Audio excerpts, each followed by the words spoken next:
Hello, believers. This is Pastor Lane. And visitors, you're welcome.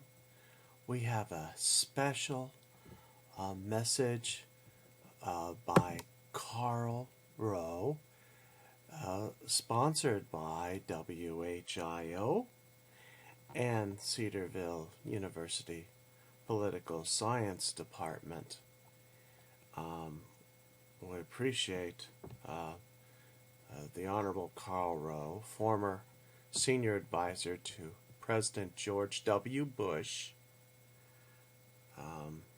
43, and I think that you will hear some things from Mr. Rowe that you did not realize. Everything we see on the news we think is what it is, but not necessarily. Any comments, pro or con, can be made at my Facebook site. All you have to do is become a friend of mine at the League of Men and Women Voters.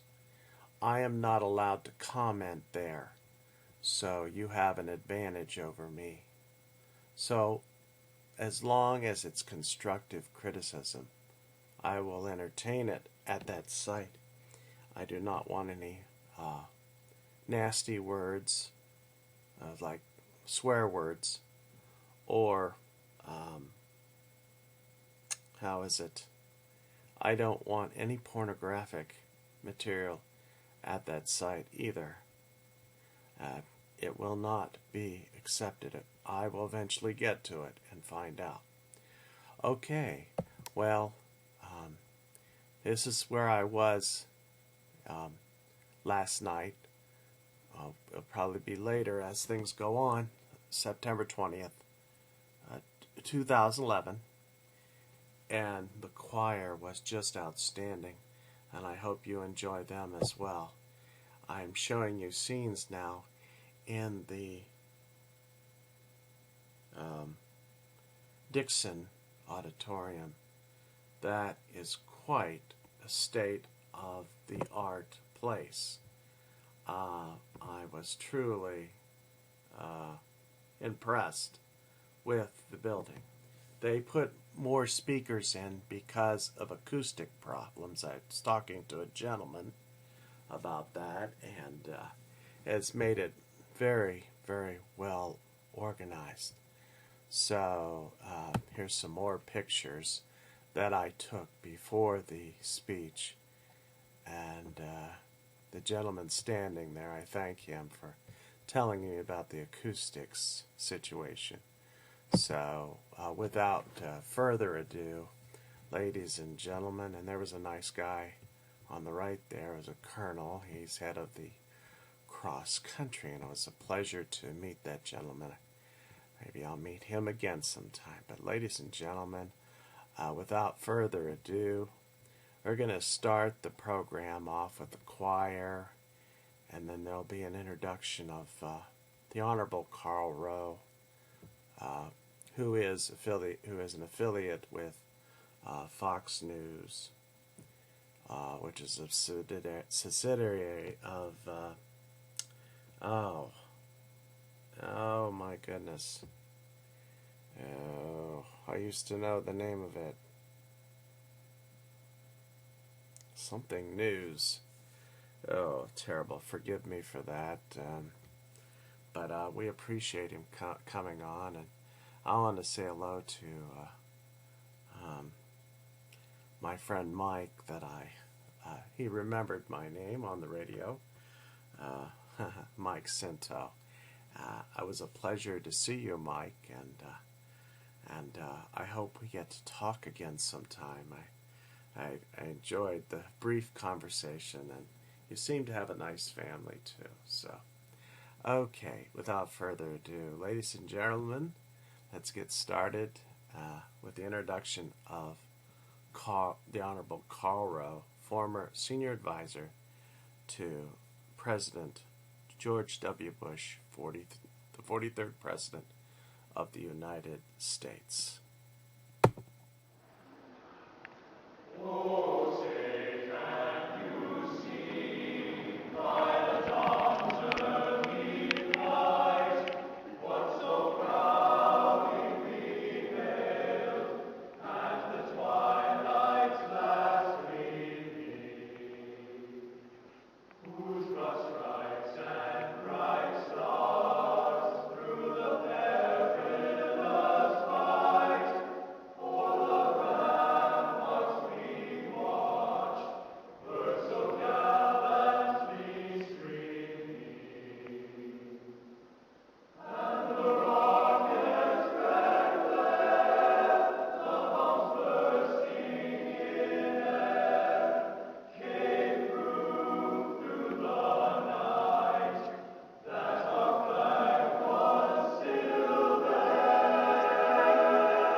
invited Karl Rowe to campus, I got a few interesting questions.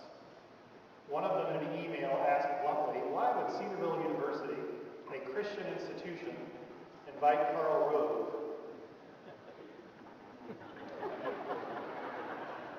My response was rather straightforward. It was, why wouldn't we? Our goal at Cedarville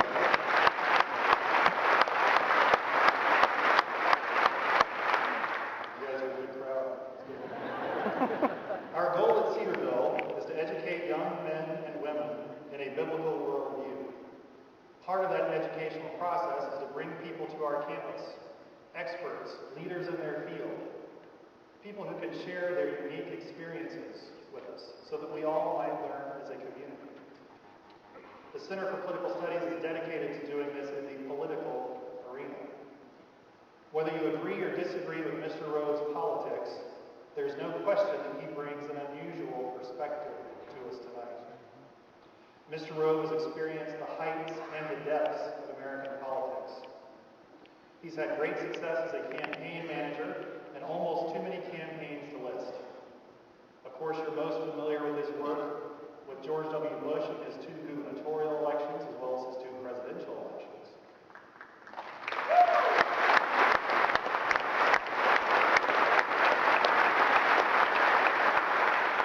But Mr. Rowe has also experienced difficult times of leadership. He was working in the White House when on September 11th we were attacked by terrorists. He was working in the White House when Hurricane Katrina devastated the Gulf Coast. Karl Rowe was part of President Bush's inner circle, both as Deputy Chief of Staff as well as Senior Advisor to the President. This means that when hard decisions had to be made, Karl Rowe had a seat at the table. He brings to us experiences that are nearly unmatched. If you've seen or read it lately, chances are it's been on Fox News or in the Wall Street Journal. Fred Barnes, executive editor of the Weekly Standard, has said that Karl Rowe is the greatest political mind of this generation. It is in this capacity that he comes to speak to us tonight, as a political analyst almost without peer in today's American politics. Mr. Rowe's topic this evening is 2012 Choosing Our Future. Please join me in welcoming to Cedarville University for the first time, Mr. Karl Rowe.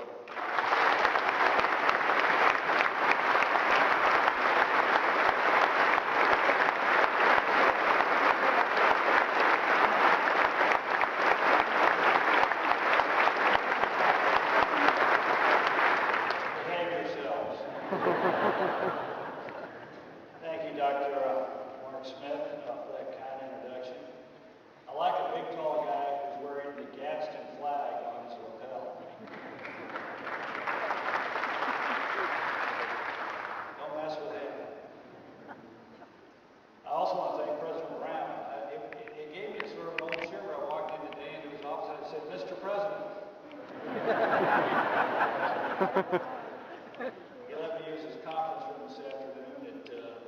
I asked him if he could sit behind his desk, and he said no.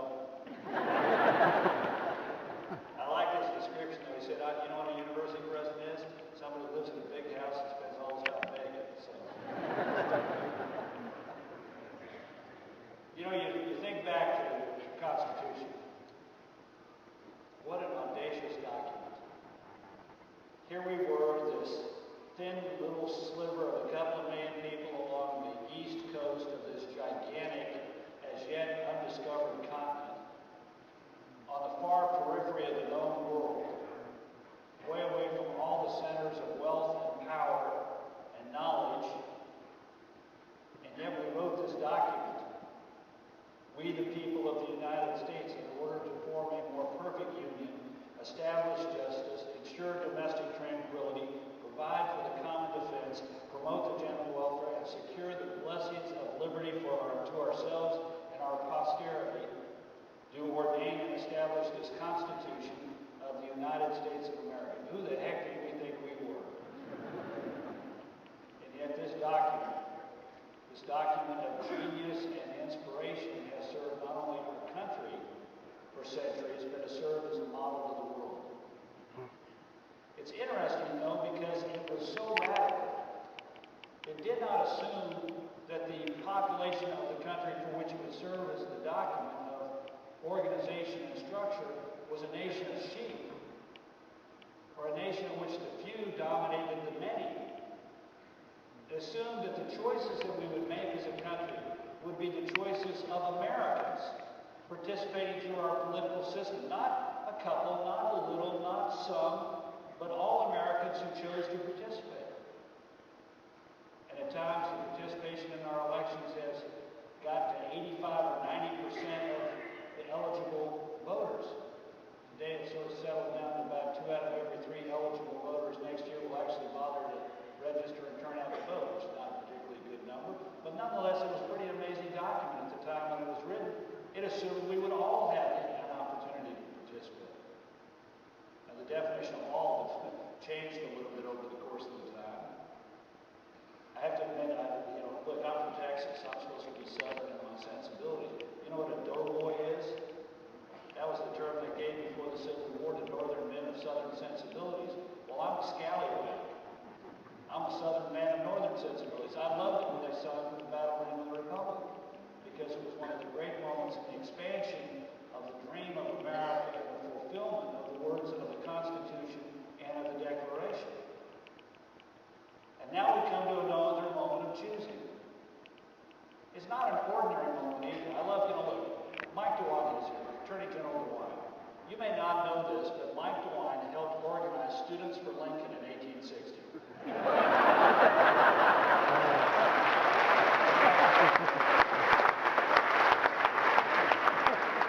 The man has been around politics. He did a heck of a job for Lincoln in the 1860 election, organizing Ohio campuses. But he's heard it a lot more than I have. Oh, this is the most important election in our history. Most of the time, that's not true. The 1986 midterm elections. I don't think the most important election in our history. I don't think so.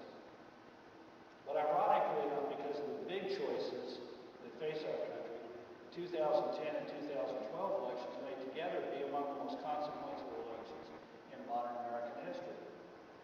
Because we have big choices to make.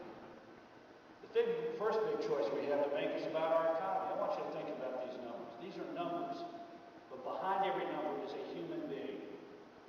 Unemployment today is 9.1%. 14 million of our fellow citizens are without work. In August, it was the 31st month in a row when unemployment was at 8% or more. That is the longest period of such unemployment since the Great Depression. In July, the share of eligible individuals holding a job declined to 58.1% of the eligible population. That is the lowest since 1983. Chronic unemployment is worse than the Great Depression. 6.2 million unemployed individuals, 45% of all of those who are unemployed today, have been unemployed for 6 months or more, worse than since any time since the Great Depression. The Department of Labor says today that it has the smallest share of 16 to 19-year-olds employed in the history of keeping numbers by age since 1948. I was at Boston Stanford University recently outlined some firsts that we're not particularly proud of. We have now suffered the first sovereign debt downgrade in the history of the United States. Federal spending is now at 25% of GDP, the highest level since the end of World War II. The budget deficit as a percentage of GDP is 10%, the highest since 1948. The federal debt, the public debt, that has been securitized in a bond and bought by someone, is equal to 70% of GDP, the highest since 1948. The percentage of Americans paying taxes, 49%, is the lowest in the modern era. And the percentage of those who are dependent upon the government, who receive 1 or 2 or more checks from the government, is at 47%, the highest in our history. And we've got to make a decision as to how we're going to handle this situation. And there are 2 different philosophies of how to handle it. One, we've tried for the last 2.5 years, and we weren't supposed to be the way that we are today as a result of that choice. Pass the stimulus bill. And unemployment, the president said, will top out at 8% by the end of the summer of 2009 and decline to where it would today be 6.1 or 6.2%. And instead, 2 million fewer people are working today than at the time of the passage of the bill. And why? Look, I'm a recovering government bureaucrat. I readily admit it. I worked in the federal government for 7 years. I'm Karl. I'm a recovering bureaucrat. There's no Medicare clinic for us. So I read this stuff. And on January 11th of 2009, a document was issued over the names of Christine Romer, the incoming chairman of the Council of Economic Advisors, and Dr. Jared Bernstein, the economic advisor of the vice president-elect, and laid out the philosophical underpinnings of the stimulus. If you will, one of the approaches to solving the problems of America's economy. And it said in there that for every dollar of expenditure by the government, there would be $1.55 in economic growth. But if we spend $862 billion of taxpayer money, over 40% of it borrowed, that we would, as a nation, get $1.55 in economic growth for every dollar we spend. Now, noodle on that for a minute. If that's the case, then why did we stop at $862 billion? If by spending $1 of taxpayer money we can magically create $1.55 of economic growth, then we should have done like the $10 trillion stimulus bill and had $15 trillion of economic growth, and we could have thrown one heck of a party with the difference between what we spent and what we magically created. Look, this idea that the government can spend our way to prosperity has never succeeded in the history of mankind.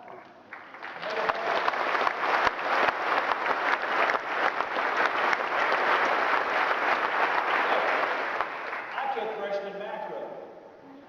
I got a pretty good grade in it, not like that accounting course. So I went back and had a survey done by my research assistant of all the major textbooks, freshman college textbooks on economics, and said, what is the so-called multiplier effect? If the government has a properly designed stimulus program, how much economic growth is there for every dollar of expenditure? And the average is 81 cents. We're borrowing for growth for the future, and we've got to pay the piper sometime. Now the problem is we're about ready to try it again. The president's new job plan is filled with gimmicks. It says, I'm going to save $4 trillion. Of course, $1 trillion of it is war spending that we weren't planning to spend anyway. And another $1.5 trillion of it is spending cuts we already approved in the debt ceiling vote. And another $0.5 trillion is the interest savings that we would have as a result of the spending that we already agreed to cut in the debt ceiling vote. So we got $2 trillion worth of phony deficit reduction. And where does the rest come from? It comes from tax increases that the president couldn't pass when the Democrats ran Congress. Now look, it is based also on two things that are simply not true. It's got $450 billion in there of new spending, but again, I repeat, we cannot spend our way to prosperity. And it's also based on this pernicious belief that, you know what, the answer has got to be in taxing people more, particularly rich people, because we all know the president says they're not paying their fair share. Now look, he's smarter than that. The top 1% in America today pay 38% of all the income taxes paid in this country. The top 1%. The top 5% pay 59% of all the income taxes paid in America. The top 10% pay 70% of all the income taxes paid in America. The top 25% of earners pay 86% of all the income taxes. The top 50% of wage earners in this country pay 97% of all the taxes. In fact, if you're a millionaire, according to the Internal Revenue Service, you pay an effective rate of 23%. If you make $50,000 to $100,000 a year, you pay an effective rate of 8.9%. And if you make less than $50,000 a year, 20 to 50, you pay an effective rate of just about 7%. And yet the president goes out there, and in order to pit American against American, in order to create a sense of resentment and class warfare, he says the rich aren't paying their fair share. Look, there ought to be a limit to how much the government can take from any individual. Because if it can take from everybody,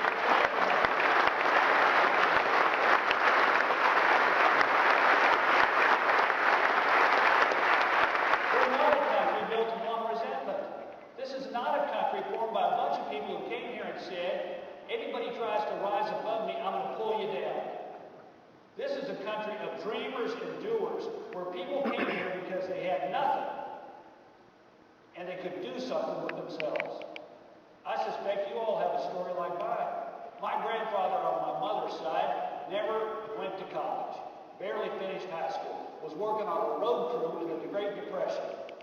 And off the back of his pickup truck, he began selling knives to little grocery stores in southern Colorado in the mountains. And he built a business called Robert G. Wood Company, Quality Butcher Supplies. And 3 generations of Woods were raised up by a man who had no book learning and no great education and no great fountain of wealth to draw upon. All he had was a dream and a drive and a willingness to work hard. And that's what this country is based on.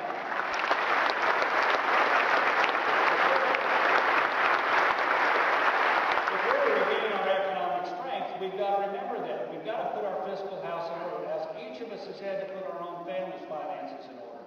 As each of us in the enterprise and business has had to, in tough times, make tough decisions, we as a nation need to recognize the source of jobs and prosperity and growth is limited government, low taxes, and the ability for people to work hard and realize their dreams.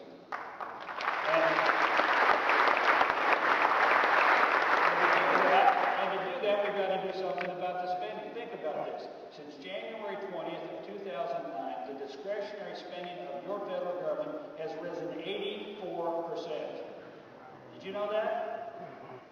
Not just the stimulus, but in the middle of fiscal year 09, we had the so-called omnibus spending bill that bumped up spending. The Department of Education budget has gone from $40 billion on January 20th of 2009 to, by September 31st, $82 billion. I happened to be having a cup of coffee while this was happening with Margaret Spellings, the outgoing Secretary of Education, and she said, I can tell you we don't have the systems in place to handle doubling our budget from $40 billion to $82 billion in less than 10 months. Think about this. The public debt of the United States on January 20th, 2009 was equal to 40% of GDP. By the end of that year, it was equal to 58% of GDP. By the end of last year, it was equal to 64% of GDP. As of this morning, it was equal to 70% of GDP, roughly in the same territory as where Greece was, and by the end of the year, it's going to be an estimated 72% of GDP. The difference between us and Greece is there's no European Union to bail out the United States of America. If we let this happen to our country, we will be like, Argentina or some other once great promising country that couldn't pay its bills. Even after the debt ceiling cut $2.1 trillion off of the federal budget over the next 10 years, guess where the federal budget will be, the federal budget deficit in 10 years as a percentage of GDP? 76%. We just slowed the growth down. We didn't turn the curve back down. We have important decisions to make because it's about ready to get a heck of a lot worse. Medicare hospital insurance. The big part of Medicare is going broke in 2024. Social Security goes belly up in 2036. In fact, guess what? We're now putting out more money each year on Social Security than we take in payroll taxes. You thought that money you were paying was going into a lockbox someplace? Remember that Al Gore? Lockbox. He could really be annoying at times. Lockbox. Well, I've seen the lockbox. And guess what? None of your money's in it. I kid you not. Do you know where the so-called lockbox is? It is in the bottom drawer of a giant file cabinet in Parkersburg, West Virginia, at the office of the Bureau of the Dead. And you open it up, and it says there, in a whole drawer full of little, simple, laser-printed sheets, it says, on such and such a day, the federal government, general revenue, borrowed this much money from the Social Security Trust Fund, and we agree to repay it when you need it. But guess what? Starting this year, $49 billion needs to be repaid to the Social Security Trust Fund for it to be able to meet its promises to seniors, and by 2036, we will have paid all that money back, and Social Security will be broke because we won't have enough money coming in 2036 to pay all of the promises that Social Security has made. So we got a choice. And the choice is whether we're going to use the years before these things happen to make reforms that will save and sustain and strengthen these programs for our children and our grandkids, or whether we're going to let America go belly up. Then we get to the question of health care.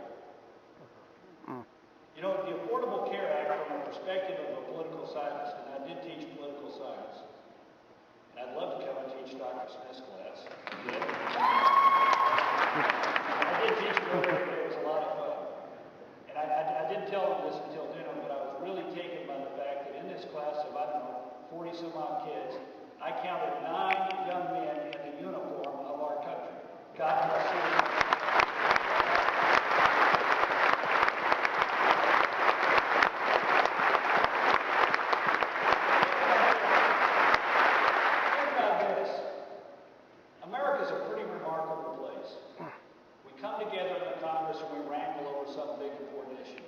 And we pass a monumental piece of legislation.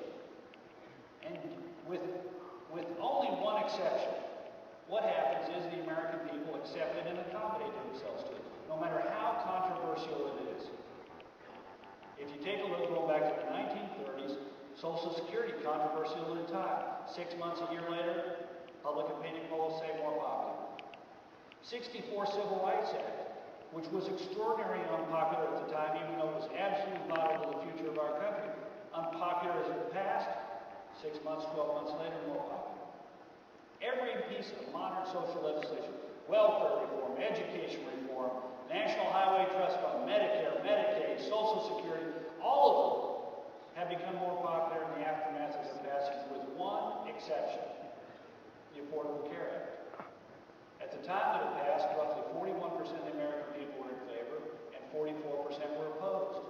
If you go to pollster.com today and take a look, you'll find that the aggregate of the recent poll shows that 38% of Americans favor the Affordable Care Act and 47% oppose it. It is the only piece of legislation to have gone the different direction. Why? I think it's because we got 14.5 million people in healthcare. Doctors, nurses, hospital administrators, orderlies, clerks, receptionists. They don't like the bill, and they're talking about it. 500,000 people work for health insurance companies. Over 500,000 people, nearly 600,000 people work in drug companies. 500,000 people work for medical device companies. And who do you trust? A politician, no matter if it's the President of the United States or you're a doc? Of course you trust your doc. And we're finding out this bill ain't too good from the doc perspective. The Physicians Foundation did a study and they found that 59% of physicians said as a direct result of the Affordable Care Act, they would have to spend less time with their patients. Over 90% of that 59% said it would be their Medicaid patients who would suffer, and almost 90% said it would be their Medicare patients. Think about that. The poor and vulnerable among us, Medicare, and the older Americans, Medicare, and doctors are saying this bill is going to make it more difficult for me to spend time with them. And scarily enough, 40% of physicians said as a direct result of the Affordable Care Act, they were going to leave the profession earlier. Now, I know this personally. You may not know this, but in Texas, we have an obscure provision of our Constitution of 1876, which requires every adult Texas male to have a hunting lease. I got one. A modest little 11,000 acres in South Texas. It's a real small lease. And I got the guy on the hunting lease who's in charge of it, who's the commercial real estate guy. They're like locusts.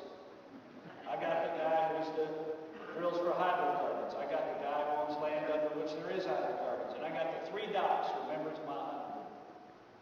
The orthopedic surgeon, the cardiologist, and the general surgeon. Of course, the cardiologist is not a good example because the guy smokes and drinks. Big cigars. But it did not feel good to sit around the campfire and hear him talk. The orthopedic surgeon said, I plan to practice to 75, just like my old man. His old man just died last month, 92 years old. The guy said, I'm out. He said, I'm getting out in 3 years. The guy's my age. The general surgeon and the cardiologist said, well, it'll take us a little bit longer, 3 to 5 years and we're out. Just at the time when we're going to need more health care, we're going to have a lot of people parachuting out. And we've got a big issue here as to how we're going to chart the path of American health care. I think this bill is a problem because it is in trouble because every major promise made about this bill is turning out not to be true. All the president said by the end of 2010, the average family would see a reduction of $2,500 in its premiums. Last year, premiums went up on average 7.5%. This year, they're going up 8%. Next year, they're estimated to go up on average 8.5%. PricewaterhouseCoopers said that we will have, over a 10-year decade, health insurance premiums rise by 111% compared to the 79% if we did nothing. Oh, we need to bend the health care curve down. We're spending too much as a nation on health care. By passing this bill, we'll ultimately spend less. Department of Health and Human Services says that ain't going to be true. As a country, between public and private sources over the next decade, we're going to spend $311 billion more on health care than if we'd done nothing. Oh, if you like what you got, you can keep it. Forget that. We now have 5 studies that say because of the perverse incentives in this bill to give up coverage, that between 78 and 100 million Americans are going to lose their existing health care coverage. And why not? If you're a small business person, you can dump the coverage and pay a $2,000 fine, when now you're probably laying out $8,000 or $9,000 on average for the coverage for each of your employees. And not only that, it'll be attractive for big companies with large numbers of part-time employees like restaurants to dump their coverage. But the greatest problem is it will not raise the deficit we were promised. In fact, it's going to reduce it by $143 billion. But think about this. This is how Washington works. In February, they said it's going to reduce the deficit by $143 billion. $940 billion program, and it's going to reduce the deficit by $143 billion. By April, they said, oops, we made a mistake. We forgot to take into account the $115 billion that will be necessary to implement the program. So the savings are not $143 billion, they're $28 billion. Then along came Congressman Karl Rowe of Wisconsin, who said, left out a few other things, like the fact that you are borrowing $53 billion from Social Security to pay the current expenses of the program, $70 billion from the new long-term care insurance policy premium pool that you're creating, and you're borrowing $398 billion in Medicare. Think about this. They cut Medicare by $398 billion and say, isn't it great? We got a $30 trillion unfunded liability in Medicare. We'll take that $398 billion and apply it to the unfunded liability, and incidentally, we'll immediately borrow it back and use it to spend on the current expense of the health care program. How long can your family budget exist if you had to borrow 7 out of every $10 you spent was borrowed money? And that's exactly what's happening here. Between the doc fix, the annual increase in payments for the health care providers, and all the borrowed money, this thing is in the red ink by $701 billion for the first 10 years alone, according to Paul Ryan.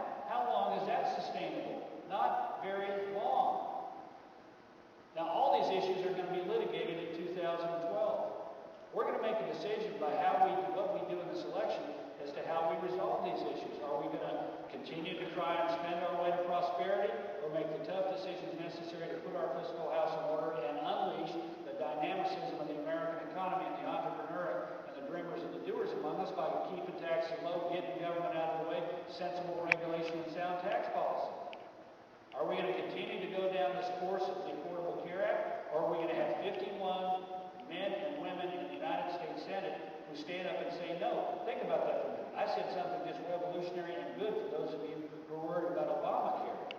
It doesn't take 60 votes in the Senate to repeal it. They used a process called reconciliation to pass it, which means they passed it needing 51 votes, and you can repeal it with 51 votes.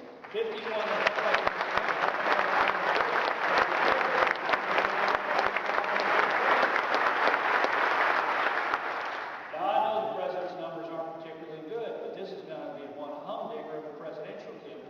Because you can't count them out. And the quality of the Republican candidate and the quality of their campaign and how they conduct themselves every single moment between now and November of 2012 is going to make the difference between winning and losing. The president's going to be in there throwing punches every single day. I frankly had high hopes for his tone, changing the tone. He had a unique opportunity to change the tone of American politics. And then he does things like going and giving a joint session speech a couple of weeks ago, and standing up there and saying, come together, pass this bill, pass this bill, pass this bill. And then he closes it by saying, I understand there's a different view of how to do things, he says. Quote, shut down the government, return all the money and the regulations, and tell everyone you're on your own. But that's not the American way. He just called anybody who disagrees with him un-American. And frankly, with all due respect, that is not the American way. Our politics can be robust. At times it can be tough. But it need not question the fundamental patriotism or commitment to this country of people with whom we disagree.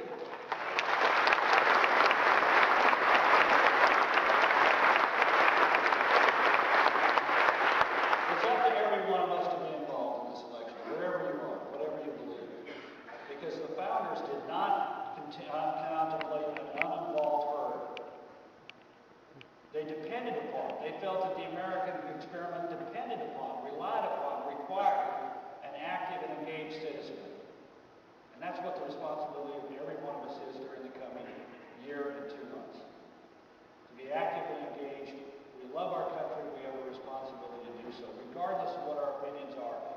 regardless of where we fall on the political map. It's the only way the American experiment moves forward. I want to thank you for having me here tonight. I'm going to enjoy watching your involvement as an active citizenry from my perch at Fox News and the Wall Street Journal. My only question is, what the heck am I doing on TV with a face made for radio? Thanks for having me.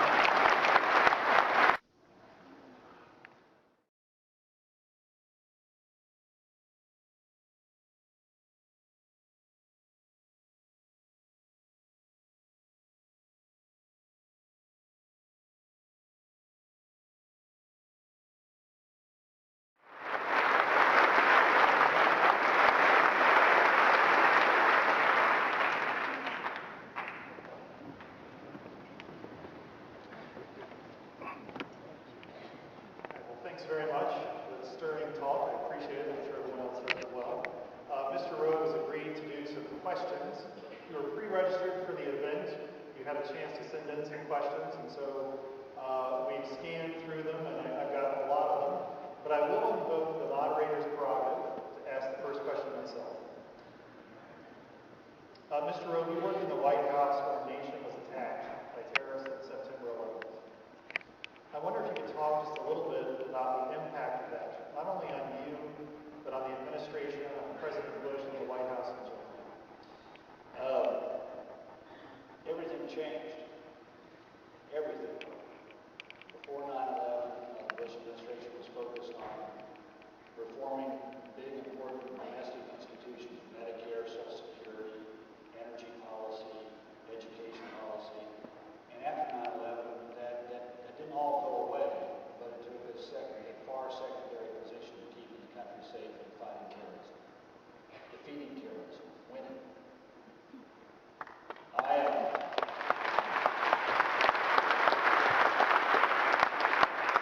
suspect you remember where you were when you were I remember. It was 8:58 a.m. outside Brooklyn Elementary School in Cedarville, Florida, and my phone rang. It was my assistant, Susan Ralston, and she said, a plane is flown in the World Trade Center. We don't know whether it's jet or prop, commercial, or private. And 10 feet away was the president of the sort of looked at me like, find out more. 2 minutes later, Kanye Rice called with the same sketchy information. The president entered Himmelbrook Elementary School at about 3 minutes after the hour. At about the same moment, the second plane flew in the World Trade Center. He walked into a reading demonstration and was listening to a bunch of 3rd and 4th graders do a little reading demonstration when we received word maybe 3 minutes later that a plane had flown in, the second plane had flown in. And in the intervening time, I've been stealing the television. Wherever the president goes, there's a room called the staff hold. It's nearby wherever he is. It could be behind here someplace if you were here so you could see it. And it's where the military had carrying a funny shaped brown briefcase that carries the nuclear codes, the football stands. It's where the surgeon and the operating nurse with the full surgical kit stand ready to go to the aid of the president. That's where the president's seat rates are. And there are also special telephones installed about 24 hours beforehand and guarded until the president leaves the site and removed about 20 minutes after he departs, put in cases, put on the military transport and flown away. Normally there's a television set in there, but that morning I walked in with no television set, so I spent the opening moments of the volunteer running up and down the hallways of an elementary school until I could find an empty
At the end of the day, we came into Andrews Air Force Base against over the protest of the military and the Secret Services. And Mr. President, we cannot guarantee the security of the airspace over Washington. They were worried that there's some guy lurking off in the mountains, to Andrews Air Force Base, the suburbs of Maryland, with a shoulder-launched missile ready to take out Air Force Ones that came in on the approach. And so when we came in that day, we came in like this. I was with the parent of a Cedarville student, Sam Tubbs. I was with his dad that day, Brigadier General Richard, the president's physician. We came in, and I literally remember sitting across from the president's private office like this and trying to be, normal. When you got into Andrews, generally you go back to the White House on Marine One, you pull up about 700-800 feet. There's 3 choppers. They all look alike. It's sort of like a little usually aerial ballet. These choppers, Marine One, there are 3 of them. They're called white toppers. Green choppers, Sikorsky choppers, the white tops. They sort of go like this all the way into the White House, and then at the last moment, 2 break off. Wonderful thing. So it's a leisurely ride. It's a great way to see Washington.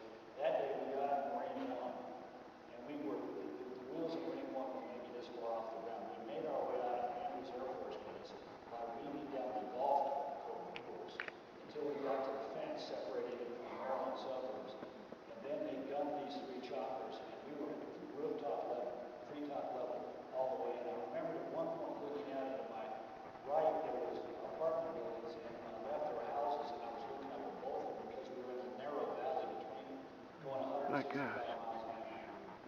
At one point, it looked like we were going to go under a bridge and the pilot at the last minute bring some shit up and over. We came over the last bridge line separating Maryland from the Potomac River. It came over the ridge and across Interstate 295. If there had been any cars there, we would have been knocking on windows. And then we rode through the buildings at Bowling Air Force Base where Marine One and his HMX-1 unit is located. And it looked like we were going to ditch the Potomac River. Nobody had said a single word. Just at the last minute, the pilot made a hard right turn to head straight north into the White House. At that moment, the Pentagon came into view. It was 6:30 in the afternoon, and smoke was pouring out of the Pentagon going from west to east. And we went through the trail of black smoke, and for the first time, somebody spoke. It was the president. He pointed out the window and said very quietly, "Take a look. You're looking at the face of war in the 21st century." That's how it changed. Mr. Rowe, obviously you worked in the White House. You were there for 7 years, I believe. Most of us maybe had a chance to visit the White House and not work there. Can you give us any idea what it's like to work in that environment? What are the demands that are placed upon you? And maybe most importantly, how do you maintain a sense of self and morality while you do that? It's like raining from the fire almost 24 hours a day. When I went there, I had hair and it wasn't great. It's a terrific place to work. It really is. When you walk in that place, you can't help it. If you're not jaded, it's hard not to remember what goes on. Every president since John Adams has lived in the place. Thomas Jefferson used to eat dinner alone in the East Room of the White House and hang out his laundry with brother. Several presidents have laid at stake. Abraham Lincoln in 1864 asked the victor of Vicksburg to please stand up on the White House couch in the East Room so that the guests of the party could see what the Ulysses S. Grant did. Thomas Jefferson designed the colonnade that exists between the White House and the West Wing. Andrew Jackson planted a gigantic tree. It was a little tree when he was there, but it's now a gigantic tree on the south side of the White House. Harry Truman redesigned the balcony on the south side. Theodore Roosevelt ordered the West Wing to be built because he got tired of officing in the White House with all the cats and dogs and animals and large family living there. And it's a remarkable place full of history. Every place, every nook and cranny has some history. Days are long. My day began at 6 o'clock. At 6:30, I had a little device on my desk that told me the whereabouts of the president at any given moment. And when it indicated he was moving from the White House to the West Wing, not a long commute, it's a great vacation.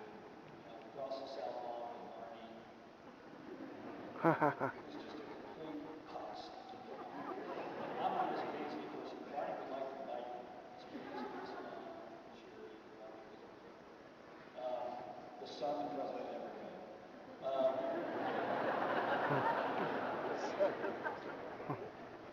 6:30, first meeting with the president.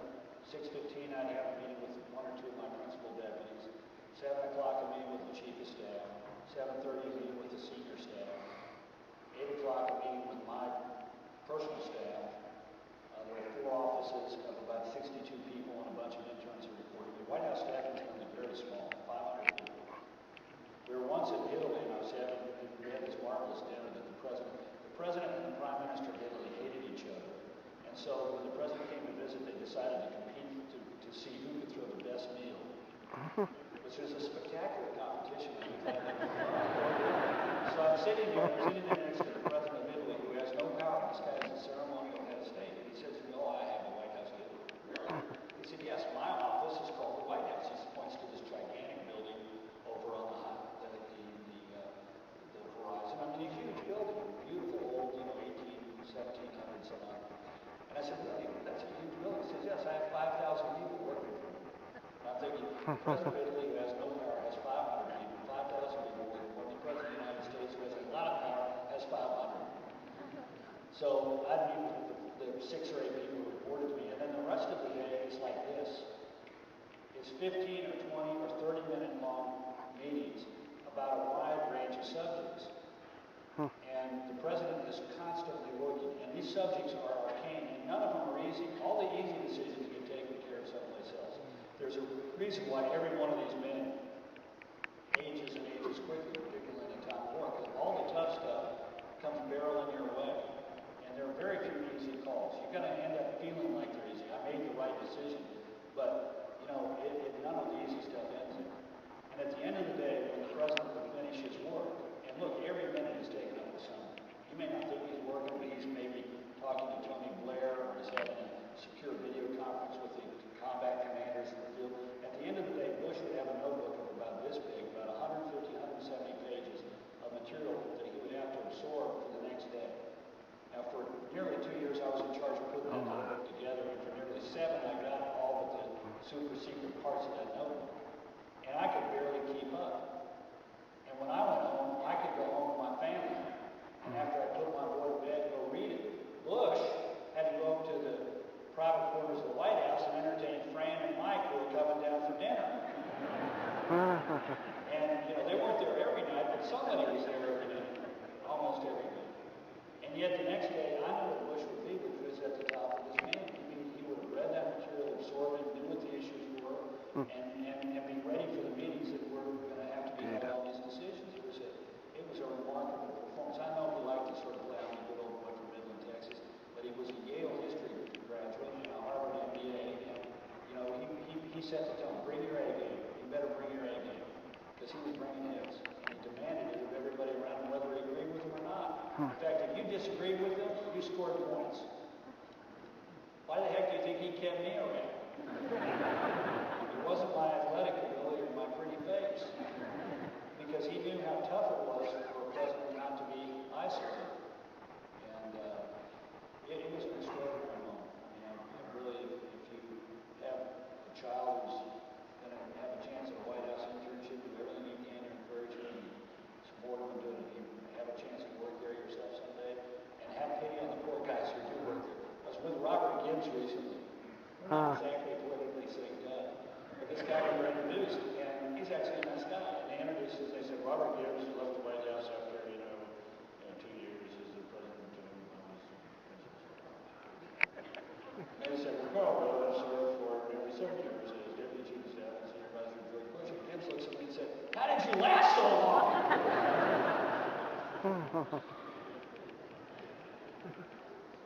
One final question from me. You've observed leadership at the highest level closely. What do you think are the ideal characteristics of a president as a governor? Not as a campaigner necessarily, but what kind of person do we want in office? Judgment, humility. You don't want to get some guy who thinks he's the smartest guy in the room. In fact, you want the guy who says, you know what? I want to get the best people around me in order to make this decision because I want to get it right.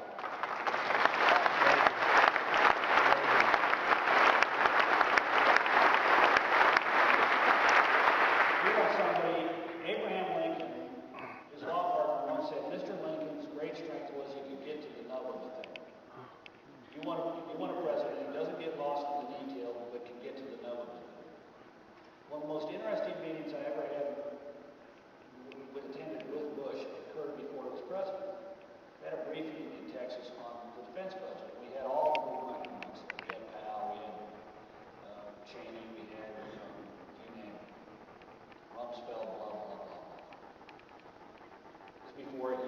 elected, well before he was elected. And we had a very interesting guy named Doug Zacher who knows more about the defense budget than any living human being.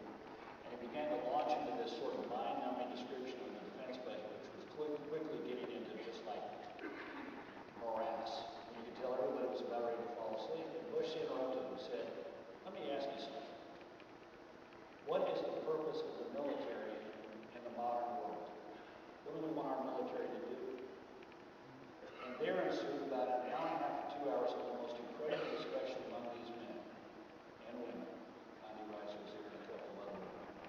About what was the reality of the world that we faced and what kind of, to provide for the common defenses the Constitution requires, what did that mean for our military? And out of that came a speech that Bush gave in South Carolina at the Cedarville about the necessity of transforming the military. And the eerie thing is to go back and read this now because the speech was given in late 1999, I believe, well before September 11th, and yet he absolutely described the military that we needed to confront the new threat of the 21st century, transnational terrorism. Smaller units, more nimble, more lethal, targeted, able to confront adversaries on a quick basis anywhere in the world and to operate as much as possible without large logistical trains, which is exactly what this is. Don Rumsfeld's great gift to the country was he presided over a very difficult task of transforming the military from one geared to fight Soviet tank attacks through the Golden Gap in Germany to one that can confront terrorism all over the world. Now, some practical questions. There we go. We may get professor questions. So.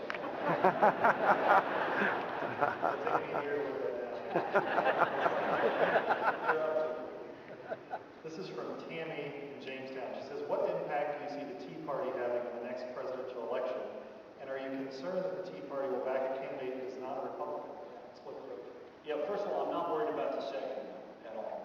I do a lot of traveling. I had a book tour last year, sort of the baton death march of book tours, 111 cities in 90 days. And everywhere I would go, people would come up to me and say, I organized the Tea Party in Marianna, Florida. Most interesting, I had dinner in San Francisco, and my dinner partner was an attorney in San Francisco. She'd gotten out of Bolt, the law school of Berkeley, was in a white shoe law firm in downtown San Francisco, brilliant appellate litigator, and then had kids and decided, you know what, my kids are more important than the practice of law. So she stepped away from the practice of law for about 10 years until her kids got in their teens and preteens. And then she decided, okay, I'm going to go back to practice of law. But rather than go back to the downtown law firm, she literally hung out her shingle in her home and did whatever you needed. You needed a will, you needed a tenant dispute, you needed a divorce, I mean, whatever you wanted, she did it. Never was political.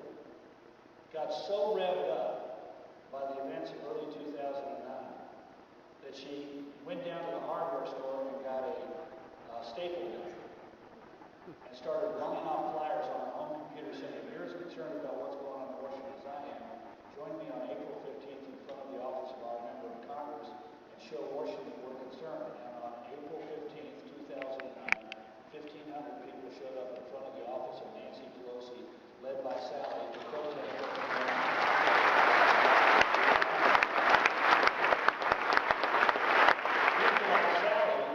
Say, look, I remember 1992. I don't want to support a third-party movement that splits the vote and elects somebody like Clinton. So they get it. Also, most people that I run into in the Tea Party movement do not want to become a political adjunct. They don't want to be an auxiliary to the Republican Party.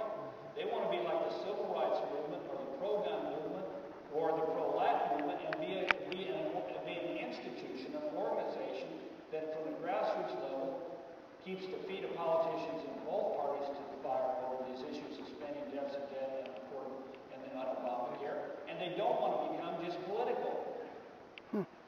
Now, we spend too much time looking at the Tea Party movement. Here's the Tea Party movement. It's really interesting to look at. Grassroots up, robust, lots of different ferment in there. They haven't figured out no one model. Everybody gets to be a leader, really decentralized. It's really frothy and interesting.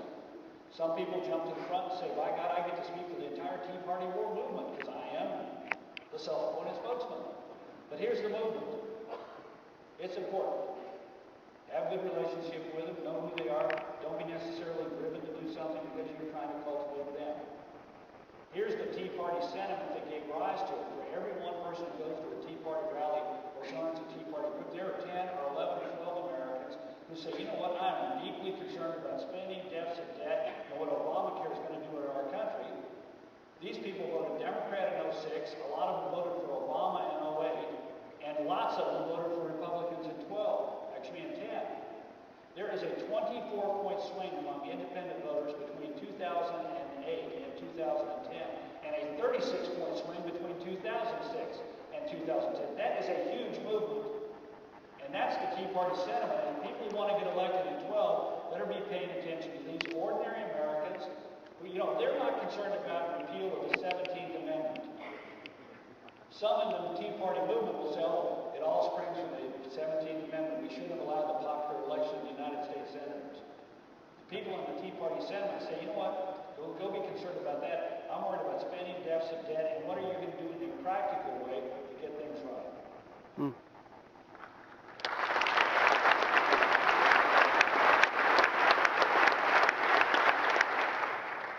We have lots of questions about the upcoming Republican primaries. Could you give us an assessment of the field, where you think it stands right now? Who are the front runners? Do you think it's going to stay this way? Do you think it's fluid? How do you assess what's going on? I think it's very fluid. The front runners are Perry, who's the front runner. Sophomore today, he's at 29, Romney's at 23. Those two guys are out in front of everybody else. Ron Paul's the next at 14. He's got a high floor and a low ceiling. And everybody else is in single digits. And this thing is as fluid as any contest I've ever seen. And these contests are fluid to begin with. I want you to think about 4 years ago in September.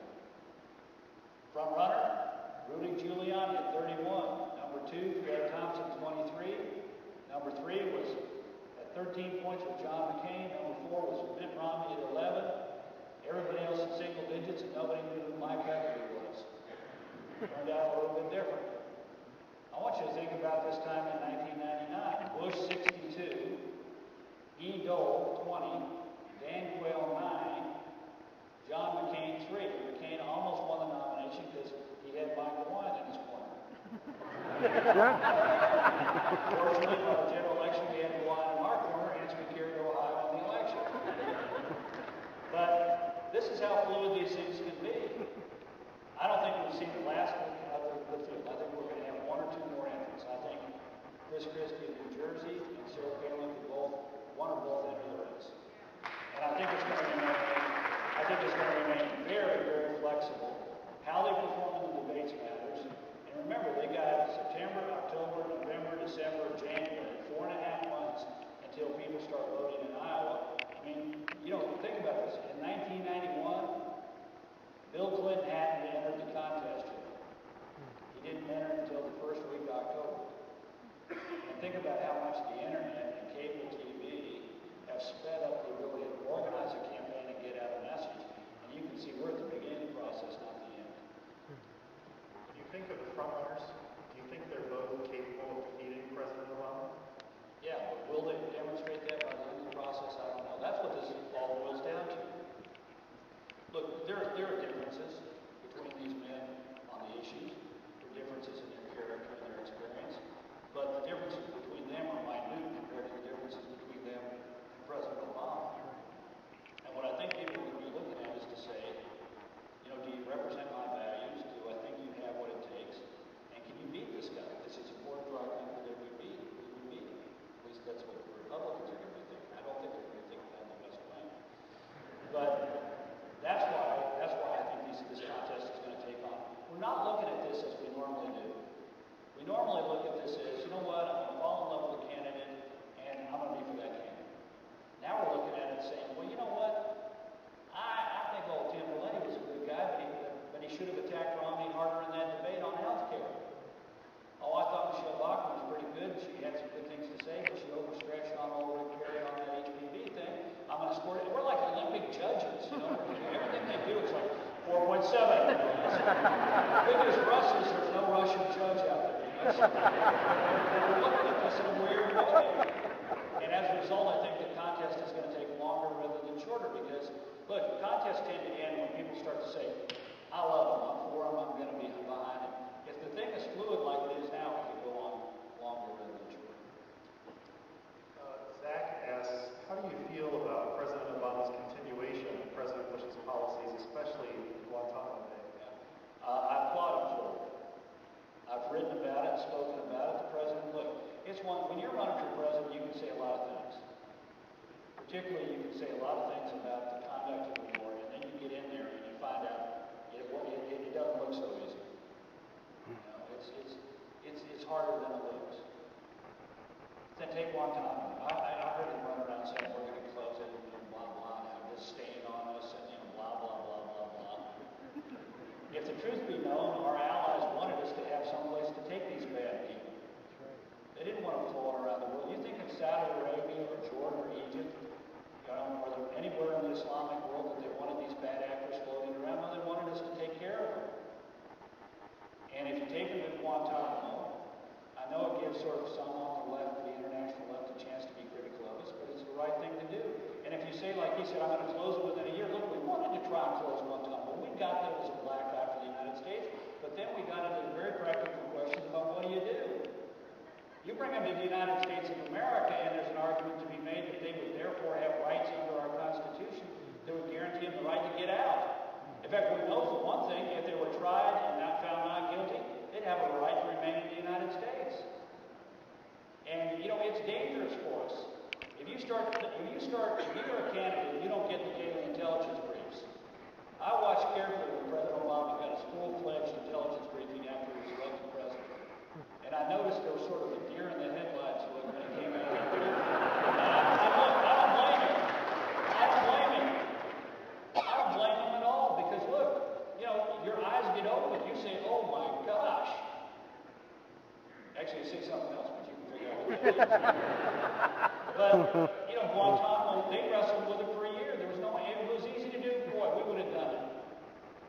But you want to bring those people here and try them in the United States of America and make communities inside the United States a target for some guy to blow up a bomb or do something bad? I mean, you don't.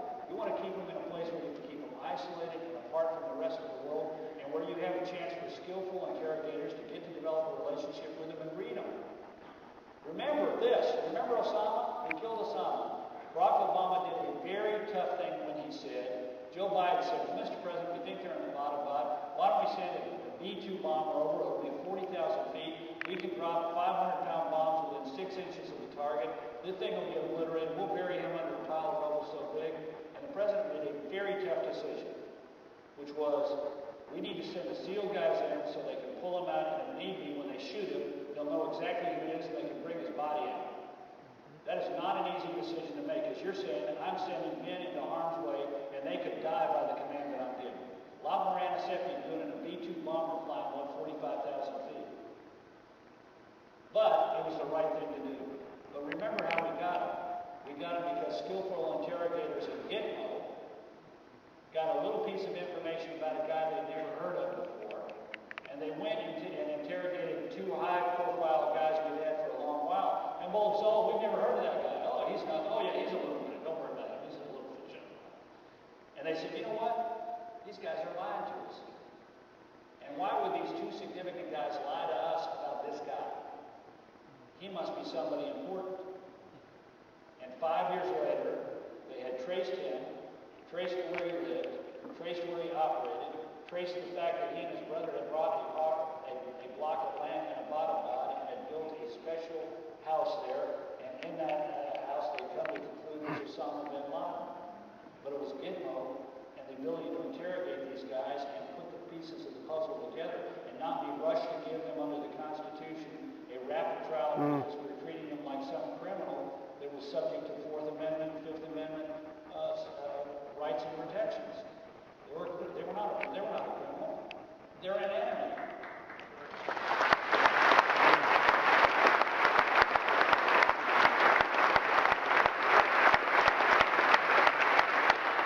Okay, last question here. We have a lot of students here this evening. What would you tell them if they want to make a difference in the nation's politics? What advice would you give them? Well, first of all, get a life. I'm serious about that. I can't tell you how many times over the years I've had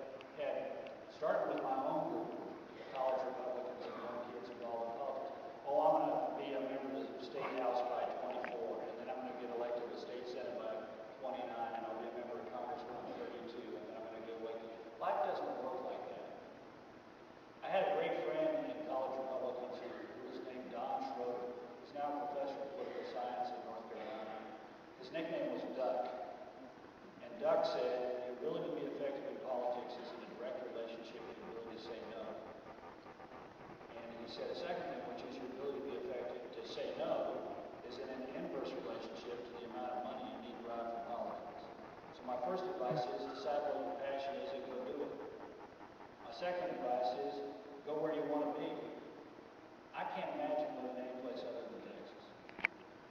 And when I moved to Texas, we've gone a brief period of time without electing a Republican governor. 114 years. I went to work for the senior Republican in the Texas House of Representatives. Out of 150 members, I was working for the senior guy. We had 13 out of 150. The big recent election had been good to us, though. We had doubled our strength in the Texas State Senate. Of the 31 senators, we doubled our strength. We had 2. Walter Mad Dog Mingdon and O.H. Ike Harris. In Texas, if you want to be successful in politics, you have to have 4 or 5 names. Can you imagine Mike, Mad Dog, DeWine?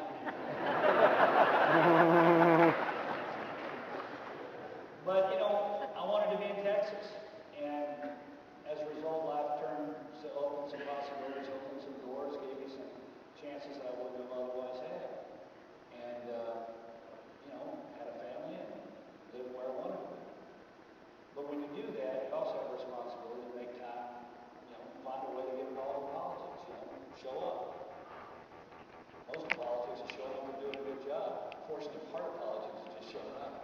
But show up and do a good job because there's never enough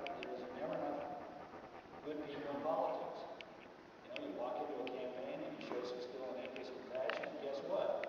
You know, look, I ran my first congressional campaign when I was 22 years old. When I was 26 and 27, I ran the pre-presidential political action committee for a guy who wanted to run for president named George Herbert Walker Bush. I remember coming to Columbus, Ohio with him in 1977 and doing an event here. And I met a reporter named Joe Hallett, who today showed up at the news conference here at Cedarville. You know, that's what life does if you pick out a place you want to be and follow your passion. So I think the most important thing for me is to do that. But I want to tell you this, and I'll close by telling you a story. You got a responsibility. Not just young people, but everyone. Every one of us as an American bears a responsibility. There's a powerful way this is brought on. A couple years ago, a buddy of mine who's a Navy SEAL called up and said, I want you to come and give a speech. He said, what are you doing on September 9th? That's how I started the conversation. I said, nothing. Why? He said, I want you to come and give a speech. I said, what to? He said, I want you to come and speak to the Navy Special Warfare Foundation. This is the group that takes care of the families of SEALs, Navy SEALs, who are injured or wounded or killed in combat. And I said to him immediately, I said, Jeff, I can't come. He said, why not? I said, I'll tell you why. I said, I can't come because I know what these men do. I spent too many days at the White House reading reports about what these men do in dark and dangerous corners of our world, and there's not a damn thing I can say to the people who just can't do it. He said, sorry, I already told him. He said, besides, the director of the Counterterrorism Center, the deputy director of the National Counterterrorism Center, is going to speak too, so don't worry, you're just going to be lost in that, but you got to come. I literally sat down and wrote out every single word that I was going to say. And if I showed you my notes, you'd be embarrassed. I mean, I just scribbled out my notes for the speech. And I literally sat down and sweat blood over every single word I was going to say and put it on a piece of paper because I knew if I stood up in front of this group of Navy SEALs and their wives and wasn't prepared, I would just lose it. So I knew what these guys did every single day of their lives. And so I went with great trepidation. I had a spectacular group. It was fantastic. First of all, there were a group of Navy SEALs. SEAL Team 6. You heard that designation before? Blue Squad of SEAL Team 6. Blue Team was going out to Afghanistan. And so all of these guys were there having grown beards. They had to fit in country, so they'd all grown beards. And as a result, they were in their civvies because you can't wear your Navy whites and have facial hair. Except one guy. One guy was there, clean shaven, and his Navy whites. And I said, hey man, what's up with you? You're going to Afghanistan in a week. Aren't you supposed to have the beard going? He said, look, every one of my teammates has a girlfriend or a wife. I don't. But I intend to get one before I leave. I can go to the bearded country, but I can't get the girl with a beard. I said, best of luck to you, man. My nutty friend Jeff, and he is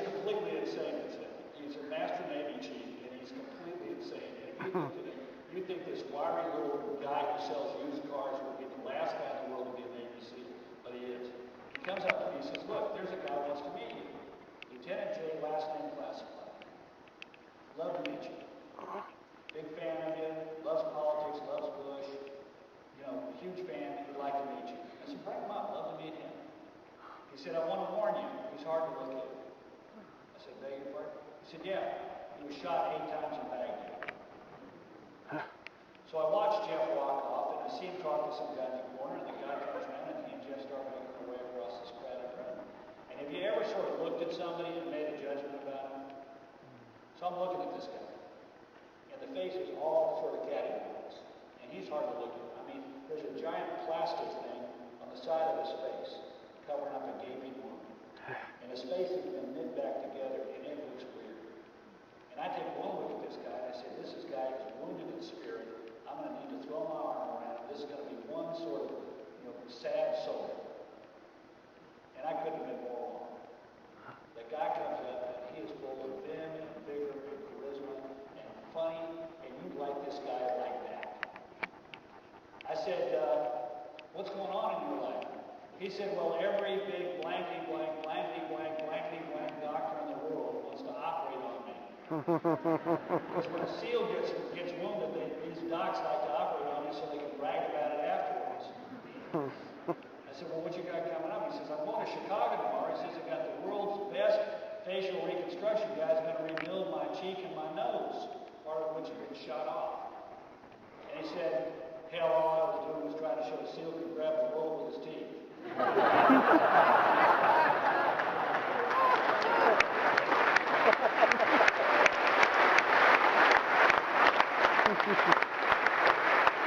What you got coming after that? He says, I got 2 more procedures on my arms, and he says, then I'm back in the game. I said, I beg your pardon? He says, yeah, I'm back in the game. He said, my team's going to Afghanistan soon, and they need me.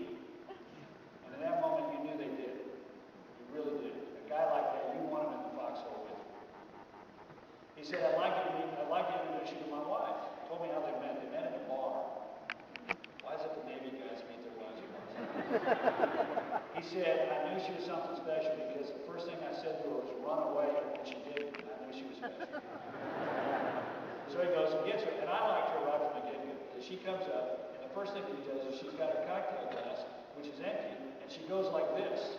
He immediately takes a glass and runs for the bar. I knew he was in command of this particular outfit.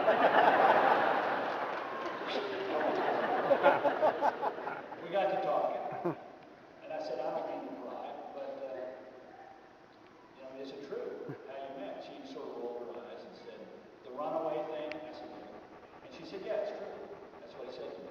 I said, well, have you ever felt like running away? She said, and she couldn't have been more than 25. She said, after the 3rd kid, I told him I wanted to run away, but it wasn't because of him.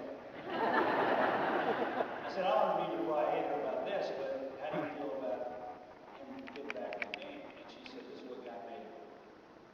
I'm all for it. And I just wanted to weep. I just did. Of course, the National Counterterrorism Center director bailed on me for leaving, so I was the only speaker. I got up and gave my speech the best I could, and then the next morning got up and drove back to Michigan. When I got there, I had an email from my buddy friend Jeff with 2 pictures. One is a picture of Lieutenant J, last name classified, in his hospital bed in Baghdad, and it's terrible to look at. Because he's covered with all kinds of bandages, and you can't tell it's a human being. And there are tubes and pipes and electric stuff. I mean, you look at this and you say, how can one human being take all this? The other picture is this picture, which I carry around with me. I've run through, I keep this with me, and I try to think about it and look at it almost every day, because it reminds me what our obligation is. This is what this kid had put up on his Baghdad hospital room door. Right down here it says Navy Trident SEAL Emblem. This is a big mojo if you're in the SEALs. When a team member is killed, his teammates take their Navy SEAL tridents and jam them in the coffin to be buried with their team. This is a big mojo. Attention to all who enter here. If you're coming into this room with sorrow, or to feel sorry for my wounds, go elsewhere. The wounds I received, I got in a job I love, doing it for people I love, supporting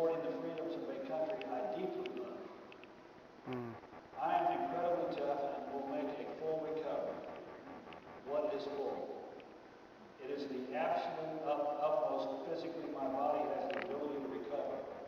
Then I will push myself 20% further through sheer mental tenacity. This room you're about to enter is a room of fun, optimism, and intense rapid regrowth.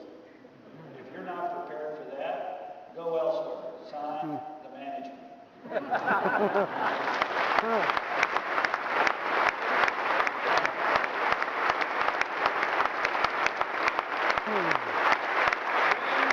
don't need to become Navy SEALs and get shot up. But if this kid can love his country enough to do this, then we ought to love our country to serve her in whatever way we can. I remember, after I got this, I got to thinking, and I remember meeting the kid who was a Harvard magna cum laude graduate in mathematics, whom I met teaching 7th grade mathematics in a walk-up charter school in Harlem. And I asked him why we were doing it, and he said, it seemed like the right thing to do. I remember meeting a young couple from Fargo, North Dakota, a doc and a registered nurse, who said, our faith calls us to serve those who are in need, and they picked the poorest community in America they could find in the Mississippi Delta and moved there to provide health care. I remember meeting the business executives in Charlotte, North Carolina, who took time out of their busy day to mentor a single welfare mom on a journey from welfare to dependency on government to work. And it made me realize that this is what this country is all about. We have an obligation to love our country and to do what we can to put her in the right course in whatever way our talent and our treasures and our calling tells us to. And it does require in 2012 that regardless of where you are on the political spectrum, if you love your country, you owe it to be involved. And every graduate of this university ought to realize that throughout the long arc of their life, that is their responsibility as American. It is what it is to be an American, to serve a cause greater than ourselves in the form of the United States of America. God bless her, and God bless us.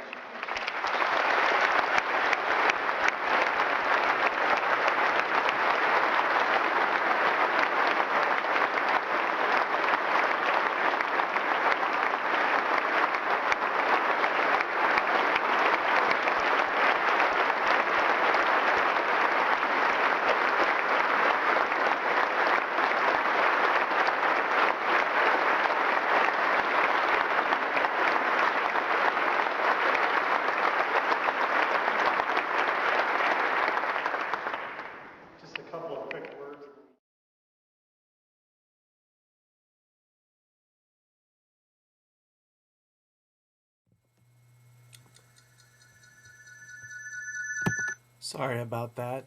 Thanks for watching, and I hope you enjoyed this presentation with the Honorable former Deputy Chief of Staff and Senior White House Aide, the Honorable Karl Rowe at Cedarville University, September 20th, 2011. I enjoyed the time with this gentleman, and I learned some things that I didn't know about himself, his passion for the United States, his country, and the president that he served, and some things I didn't know about the president at that time, George W. Bush, 43. I greatly appreciate that historical insight. I hope that wherever you are, that you will ask a believer God's will in Jesus' name daily, and by doing that, even beyond American shores, you'll let God make a difference through you. Now may the Lord bless thee and keep thee. May the Lord make his face to shine upon thee and to be gracious upon thee. Lord, lift up his countenance upon thee and give thee peace. In the name of the Father, Son, and Holy Spirit. This is Pastor Claude Lane Nickerson, pastor of the church at Philadelphia Worldwide. Thank you.